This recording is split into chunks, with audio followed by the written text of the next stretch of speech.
പുരുഷനും സ്ത്രീയും കഴുത്തിൻ്റെ മേലോട്ടിടാൻ പറ്റില്ല. കാരണം പുരുഷൻ മേലോട്ടിട്ടാൽ തല മറിയും, സ്ത്രീ മേലോട്ടാൽ മുഖം മറിയും. അല്ലാത്തടത്തൊക്കെ പുതക്കാം. ഇഹ്റാമിൽ ദുൽഹിജ്ജ 2 നാട്ടിൽ നിന്ന് ഹജ്ജിന് ഇഹ്റാം ചെയ്ത് മക്കയിലെത്തിയാൽ ഇഫ്രാദായി ഹജ്ജ് കർമ്മം ചെയ്തു. അപ്പോൾ അറവിൽ നിന്നും ഒഴിവാകും. നിങ്ങൾ നേരെ ഹജ്ജിന് ഇഹ്റാം ചെയ്ത് ചെന്ന് ആ ചെല്ലുന്ന സമയത്തൊരു തവാഫുണ്ട്. ആ തവാഫിന് കുദൂമിൻ്റെ തവാഫ് എന്ന് പറയുന്നത് ഹജ്ജിന് ഇഹ്റാം ചെയ്ത് പോലൊക്കെ ഉണ്ടാവുള്ളൂ. ആ തവാഫും ചെയ്ത് അപ്പം തന്നെ ഒരു സഴിയും ചെയ്താൽ അറഫിൽ നിന്ന് വന്ന് കല്ലെറിഞ്ഞ് മുടി മുറിച്ച് വന്നിട്ട് തവാഫ് മാത്രം ചെയ്താൽ മതി, സഴി ചെയ്യേണ്ട. പിന്നെ അപ്പോൾ അറവും വേണ്ട. പിന്നെ ദേശത്തിലിരിക്കുന്ന വ്യക്തിയുടെ അടുത്ത് പോയി, അത് നേരത്തെ പറഞ്ഞല്ലോ, അവിടെ ചെന്ന് പറയുകയോ പൊരുത്തപ്പെടിക്കുകയോ ചെയ്താൽ എന്താണ് അയാൾ പൊരുത്തപ്പെടിക്കുക, അയാളോട് ചെയ്യുക. അയാൾ പൊറുക്കണല്ലേ, നമുക്ക് പ്രശ്നമൊന്നുമില്ല. ശ്രദ്ധിക്കുക, ഇതിപ്പോൾ കഴിയും. എൻ്റെ മകൻ ഓട്ടിസം ബാധിച്ച വയസ്സുള്ള കുട്ടിയാണ്, ദുആ ചെയ്യാൻ അവന് വേണ്ടി ഉംറ ചെയ്യാൻ പറ്റുമോ? അത് പറ്റും. രോഗമുള്ള ആൾക്ക് ഉംറ ചെയ്യാലോ, അവന് ശരിക്കും ഉംറ ചെയ്യാൻ കഴിയില്ലല്ലോ. ഇഹ്റാമിന് ശേഷം മുടി ചീർപ്പിട്ട് വരാൻ പറ്റൂല. മുടി പറയുകയില്ല എന്ന് ഉറപ്പുണ്ടെങ്കിൽ വാർന്നോ, കരുതി കൂട്ടി വാർന്നാൽ മുടി കൊഴിഞ്ഞാൽ ഫിദി കൊടുക്കേണ്ടി വരും. പിന്നെ കൺമഷി ഇടാമോ മാസ്ക് ഇടാൻ പറ്റുമോ എന്നാണ്. അത് സുറുമ ഇടാം ഇഹ്റാമിൽ എന്ന് പറഞ്ഞിട്ടുണ്ട്, അതുകൊണ്ട് ചെയ്യാം. മാസ്ക് പുരുഷന്മാർക്ക് ധരിക്കുന്നതിന് കുഴപ്പമില്ല, സ്ത്രീകൾ മാസ്ക് ധരിക്കരുത്. ഇനി നിയമം മൂലം സൗദി ഗവൺമെൻറ് ധരിക്കൽ നിർബന്ധമാക്കിയാൽ നിങ്ങൾക്ക് ധരിക്കാം, അപ്പോൾ ഫിദിയ കൊടുക്കും വേണ്ട. അത് ഗവൺമെൻറ്റിൻ്റെ നിയമം പാലിക്കുന്നതുകൊണ്ടാണ്. പിണക്കത്തിലുള്ള ആളെ ഫോൺ വിളിച്ചാൽ എടുക്കുന്നില്ല, മെസ്സേജ് അയച്ചിട്ട് മറുപടിയുമില്ല എങ്കിൽ എന്ത് ചെയ്യണം? പരമാവധി അയാളെ പോയി കാണണം, അയാൾക്ക് ഇങ്ങനെ വിവരം അറിയിക്കണം. എന്നിട്ട് അയാളോട് പൊരുത്തപ്പെടാൻ പറയണം. അയാൾ കേൾക്കുന്നില്ലെങ്കിലോ ബാക്കി പഠിച്ചോനേറ്റോളൂ. ഹജ്ജ് എന്നാണോ പറയേണ്ടത്, ഹിജ്ജ് എന്നാണോ പറയേണ്ടത്? ഹജ്ജ് എന്ന് പറഞ്ഞാൽ അതിൻ്റെ അർത്ഥം ലക്ഷ്യമാക്കുക എന്നാണ്. അത് അമ്രായിട്ട് വരുമ്പോൾ ഹിജ്ജു, നിങ്ങൾ ഹജ്ജ് ചെയ്യൂ എന്ന് പറയും. അല്ലാത്തതിന് ഹജ്ജ് എന്ന് തന്നെ പറയുന്നത്. ഹജറുൽ അസ്വദാണോ ഹിജറുൽ അസ്വദാണോ? അത് ഹജറുൽ അസ്വദ്, ഹജർ കല്ല്, ഹിജറല്ല. ഹിജർ എന്ന് പറയുന്നത് ഹിജർ ഇസ്മായിലാണ്. അതൊരു പന്തലുണ്ടായിരുന്ന സ്ഥലമാണ്. കുൽ ഹുവല്ലാഹു അഹദ് ലില്ലാഹി സമ, അത് 2 നിലക്കും ഖിറാഅത്തുണ്ട്. അറിയണ ആൾ ചോദിച്ചതാണ് സംഭവം. തവാഫിൻ്റെ സമയത്ത് ഹജറുൽ അസ്വദിൻ്റെയും റുക്കുനുൽ യമാനിയുടെയും ഇടയിൽ പ്രത്യേക പ്രാർത്ഥനയുണ്ടോ? ഹജറുൽ അസ്വദിൻ്റെയും റുക്കുനുൽ യമാനിൻ്റെയും ഇടയ്ക്ക് പ്രാർത്ഥിക്കാൻ വേണ്ടി ഹദീസിൽ വന്നിട്ടുള്ളത് റബ്ബന ആതിന ഫിദ്ദുനിയ ഹസന ഫിൽ ആഖിറതി ഹസന എന്നുള്ള ദുആണ്. നമ്മുടെ ഭാര്യയുടെ കൈ പിടിച്ച് തവാഫ് ചെയ്യാമോ? അത് ഞാൻ പറഞ്ഞു. ഈ ചോദ്യത്തിനാണ് ഇപ്പോൾ മറുപടി പറയണത്. നിങ്ങളോട് ഞാൻ പറഞ്ഞു, ഹജ്ജിൻ്റെ തവാഫിൽ നിങ്ങൾ തവാഫ് ചെയ്യുമ്പോൾ ഉദൂനെ പേടിക്കേണ്ട, ഭാര്യൻ്റെ കൈയൊക്കെ പിടിച്ച് തവാഫ് ചെയ്യാൻ വകുപ്പുണ്ട്. എന്താണെന്ന് വെച്ചാൽ ശ്രദ്ധിച്ചോളൂ. ഹജ്ജിന് ഈ ഒരു തവാഫേ ഉണ്ടാവുള്ളൂ.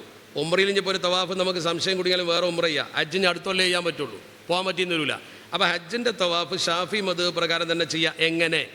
ഹജ്ജിന് നിങ്ങൾ അറഫയിൽ നിന്ന് വന്ന് മുസ്ദലിഫയിൽ വന്ന് മിനയിൽ വന്ന് കല്ലെറിഞ്ഞ് മുടി മുറിച്ചാൽ 1-ാം തഹല്ലുലായില്ലേ?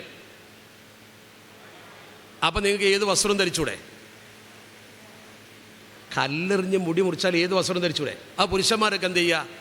ഹജ്ജിൻ്റെ അന്ന്, അതായത് ദുൽഹജ്ജ് 10-ൻ്റെ അന്ന് കല്ലെറിഞ്ഞ് മുടി മുറിച്ച് കുളിച്ച് റെഡിയായി പെരുന്നാൾ വസ്ത്രം ധരിക്കുമ്പോൾ നിങ്ങളൊരു കയ്യൊറയും കൂടി ധരിക്കുക, ഒരു സോക്സ് ഇട്ടോളി. കാരണം നിങ്ങൾക്ക് ചുറ്റി തുണി ധരിക്കാമല്ലോ. ഇഹ്റാം കഴിഞ്ഞു നിങ്ങൾ സോക്സ്. പെണ്ണുങ്ങൾ എന്ത് ചെയ്യുക? പെരുന്നാളിൻ്റെ അന്ന് കല്ലെറിഞ്ഞ് മുടി മുറിച്ച് കഴിഞ്ഞാൽ നിങ്ങളും ഒരു കയ്യൊറട്ടോ സോക്സ് ഏതായാലും ഉണ്ടാവും. അപ്പോൾ പിന്നെ സ്ത്രീകളെ തൊടുന്ന പ്രശ്നം വരുന്നില്ലല്ലോ, കൈ പിടിക്കാമല്ലോ. അപ്പോൾ നിങ്ങൾ ഷാഫി മദ്ഹബ് മാറണ്ട, സുഖമായിട്ട് ചെയ്യുക. ഇപ്പോൾ മനസ്സിലായോ? ഒരു കയ്യൊറ ഉണ്ടായാൽ മതി, സോക്സ് ഏതായാലും ഉണ്ടാവും. അത് കൈ പിടിച്ച് ഓഫ് ചെയ്യുക. സ്ത്രീകൾക്ക് ജുമ നിസ്കരിക്കണോ? ജുമ നിസ്കരിക്കണ എന്ന് പറഞ്ഞാൽ നിങ്ങൾക്ക് ളുഹ്റാണ് നിസ്കരിക്കുക. സ്ത്രീകൾക്ക് ജുമ നിർബന്ധമില്ല, രോഗിക്ക് നിർബന്ധമില്ല. ആ ജുമ നിർബന്ധമില്ലാത്ത കൂട്ടത്തിൽപ്പെട്ടതാണ് നിങ്ങൾ. ഇനി അഥവാ നിങ്ങൾ മസ്ജിദുൽ ഹറാമിൽ പോയി ജുമയിൽ കൂടി, എന്നാൽ പിന്നെ ളുഹ്ർ മറക്കണ്ട.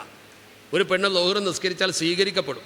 നിങ്ങൾ പള്ളിയിൽ പോയിട്ട് ളുഹ്ർ ജമാഅത്തിൻ്റെ കൂടെ കൂടി ഖുത്ബ കേട്ട് അവിടുന്ന് ഇമാമ് നിസ്കരിക്കുന്ന കൂടെ ജുമ നിസ്കരിച്ചാൽ പിന്നെ ളുഹ്ർ മറക്കണ്ട. മക്കത്തെ പള്ളിയിൽ സാധാരണ ഇത് റൂമിൽ നിസ്കരിക്കലാണ് നിങ്ങൾക്ക് ഉത്തമം. ബുയൂത്തുഹുന്ന ഖൈറുൽ ലഹുന്ന എന്നാണ്. പക്ഷേ അവിടെ റൂമിൽ നിങ്ങൾക്ക് സുരക്ഷിതത്വമൊന്നുമില്ല. ആണുങ്ങളൊക്കെ പോയി നിങ്ങൾ ഒറ്റക്കാവുമ്പോൾ പള്ളിയിൽ നിങ്ങൾക്ക് വേണ്ടി പ്രത്യേക സ്ഥലമുണ്ട്, അവിടെ പോയി നിസ്കരിക്കാറുണ്ട്. ആ നിസ്കാരത്തിൽ പങ്കെടുക്കുന്നത് കൊണ്ട് സുരക്ഷിതത്വമുണ്ടെങ്കിൽ തവാഫിന് വേണ്ടി നിയ്യത്ത് ചെയ്ത് പോവുക. തവാഫ് ചെയ്തിട്ട് ബാങ്ക് കൊടുത്ത് അവിടെ നിസ്കരിക്കാൻ കുഴപ്പമില്ല. ആ മക്കത്തെ പള്ളിയിൽ പോയി നിസ്കരിക്കാറുണ്ട് എന്ന് കരുതി മക്കത്തെ പള്ളിയിൽ പോയി നിസ്കരിച്ചിട്ടുണ്ടെങ്കിൽ നാളെ മഹല്ലിക്ക് പള്ളിക്ക് ജുമയ്ക്ക് വരണ്ട. പിന്നെ മെഹറമില്ലാതെ പോയാൽ ഫർളായ ഒരു ഉംറയെ ചെയ്യാൻ പാടുള്ളൂ എന്ന് കേട്ടു. ശരിയാണോ? ശരിയാണ്. പെണ്ണുങ്ങൾക്ക് ഹജ്ജിന് പോകണമെങ്കിൽ മെഹറമായ ഒരാൾ കൂടെ വേണം. മഹറമായ ഒരാൾ കൂടെ വേണം, ഭർത്താവോ സഹോദരനോ ബാപ്പയോ ഒക്കെ വേണം. അതേ സമയത്ത് നിർബന്ധ ഹജ്ജാണെങ്കിൽ ഒരു പെണ്ണിന് സ്വന്തം ശരീരത്തിൻ്റെ സുരക്ഷ അവൾക്ക് ഉറപ്പുണ്ടെങ്കിൽ ഒറ്റയ്ക്ക് തന്നെ പോകാം. സുന്നത്തായ ഹജ്ജിന് ഒരു നിലക്കും പോകാൻ പറ്റൂല, സുന്നത്തായ ഉംറയ്ക്ക് ഒരു നിലക്കും പോകാൻ പറ്റൂല. അപ്പോൾ നിങ്ങൾ അവിടെ ചെന്നാൽ ഒരു ഉംറ ചെയ്താൽ നിങ്ങളെ നിർബന്ധം തീർന്നു. പിന്നെ നിങ്ങൾക്ക് പോകണമെങ്കിൽ എന്ത് വേണം? മഹറം കൂടെ വേണം. മഹറമില്ലെങ്കിൽ പറ്റൂല. എന്ന പോലെ നിങ്ങൾക്ക് സുന്നത്തായ ഹജ്ജിനും പോകാൻ പറ്റൂല. അപ്പോൾ പിന്നെ അവസാനം ഒരു മാർഗ്ഗം എന്താ വെച്ചാൽ നേർച്ചയാക്കിയാൽ പിന്നെ നിർബന്ധമായി, അപ്പോൾ പിന്നെയും പോവാം. തവാഫ് ചെയ്തുകൊണ്ട് ഇരിക്കുമ്പോൾ ജമാഅത്ത് നിസ്കാരം തുടങ്ങിയാൽ കിബിലക്ക് മുന്നിട്ടാണല്ലോ നിസ്കരിക്കുന്നത്, അപ്പോൾ ബാക്കി തവാഫ് ചെയ്താൽ മതിയോ? പറഞ്ഞല്ലോ ഞാൻ നേരത്തെ പറഞ്ഞല്ലോ. നിങ്ങൾ തവാഫ് ഇങ്ങനെ ചെയ്യുമ്പോൾ ഇവിടെ എത്തി അഞ്ചാമത്തെ തിരിഞ്ഞ് നിസ്കരിച്ചു.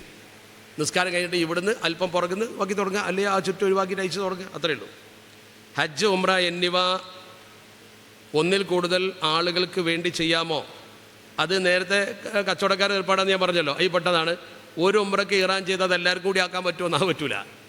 ഒരാൾക്കൊന്നേ പറ്റുള്ളൂ. ഒരു ഹജ്ജ് ഒരാൾക്കേ പറ്റുള്ളൂ. സ്ത്രീകൾ റൂമിൽ നിന്ന് നിസ്കരിക്കണമോ അതല്ല ഹറമിൽ നിന്ന് തന്നെ നിസ്കരിക്കണോ? ഞാൻ പറഞ്ഞല്ലോ. മിനായിൽ ജമ്മോ കസ്റോ ചെയ്യണോ? അത് ഞാൻ പറഞ്ഞു. യാത്രക്കാരാണെങ്കിൽ ജമ്മു കസ്റോ ആക്കാം.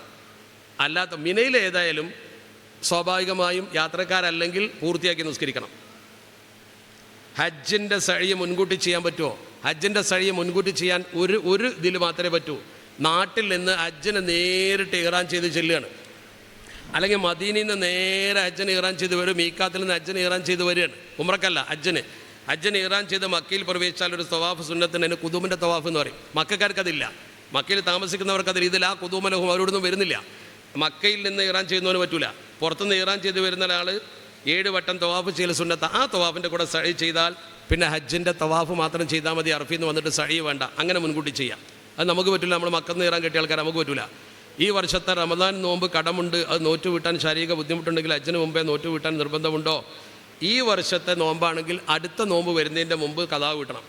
സാധിച്ചില്ലെങ്കിൽ അടുത്ത കൊല്ലമായാൽ ഒരു നോമ്പ് ഒരു കൊല്ലം പിന്തിച്ചതിന് ഓരോ നോമ്പിനും ഓരോ മുദ്ദ് ധാന്യം ധർമ്മം കൊടുക്കണം. ഗവൺമെൻറ് ഹജ്ജിന് പൈസ അടക്കുമ്പോൾ തമത്തുവിൻ്റെ അറിവിൻ്റെയും ഹജ്ജിൻ്റെ ഇഹ്റാം റൂമിൽ നിന്ന് ചെയ്യുമ്പോഴുള്ള അറിവിൻ്റെയും പൈസ അടച്ചിട്ടുണ്ടാകുമോ എന്നാ. അതായത് നിങ്ങൾ ഈ തമത്തുവിൻ്റെ അറിവ് എന്ന് പറയുന്നത് നിങ്ങൾ മക്കയിൽ നിന്ന് ഹജ്ജിന് ഇഹ്റാം ചെയ്യുന്നത് കൊണ്ടാണ് ആ അറിവ് നടത്തേണ്ടത്. അത് രണ്ടും ഒന്ന് തന്നെയാണ്. അതിന് നിങ്ങൾ അടച്ചു. അതിൻ്റെ ആ സമയം വരുന്നത് ആദ്യത്തെ ഉംറ കഴിഞ്ഞിട്ടാണ്. അപ്പോൾ നിങ്ങൾ മക്കത്ത് ചെന്ന് ആദ്യത്തെ ഉംറ കഴിഞ്ഞതിന് ശേഷം ഞാൻ എൻ്റെ ഫിദിയ അറക്കുന്നു എന്ന് നിയ്യത്ത് ചെയ്താൽ മതി. നിയ്യത്ത് ചെയ്യേണ്ട സമയം അപ്പോഴാണ്. അത്രയേ ഉള്ളൂ. അത് രണ്ടും ഒന്ന് തന്നെയാണ്. അപ്പോൾ അതേ സമയത്ത് നിങ്ങൾ മീക്കാത്തിൽ പോയിട്ട് ഹജ്ജിന് ഇഹ്റാം ചെയ്യാൻ വന്നു എന്നാൽ പിന്നെ ആ അറിവിൻ്റെ ആവശ്യമില്ല. ആ അറിവ് സുന്നത്തായ അറിവ് നിയ്യത്ത് ചെയ്താൽ മതി. ഹജ്ജിൻ്റെ സഴിയെ മുൻകൂട്ടി ചെയ്യാൻ പറ്റുമ്പോൾ പറഞ്ഞല്ലോ, അത്രയേ ഉള്ളൂ. ഇനി ഹജ്ജിൻ്റെ തവാഫിൻ്റെ സമയമായപ്പോൾ മെൻസസ് വന്നു, എന്താ ചെയ്യേണ്ട പറഞ്ഞുതരാം. അതായത് ഹജ്ജ് സമയത്ത് ഒരു സ്ത്രീക്ക് ആർത്തവം വന്നാൽ ഗുളിക കഴിച്ച് പീരീഡ് നിയന്ത്രിക്കാൻ പറ്റുള്ളൂ. വദാഇൻ്റെ തവാഫാണെങ്കിൽ കുഴപ്പമില്ല. അറഫീന്ന് വന്നിട്ടുള്ള ഹജ്ജിൻ്റെ തവാഫ് ഉണ്ടല്ലോ, ആ തവാഫ് ചെയ്തേ പറ്റൂ.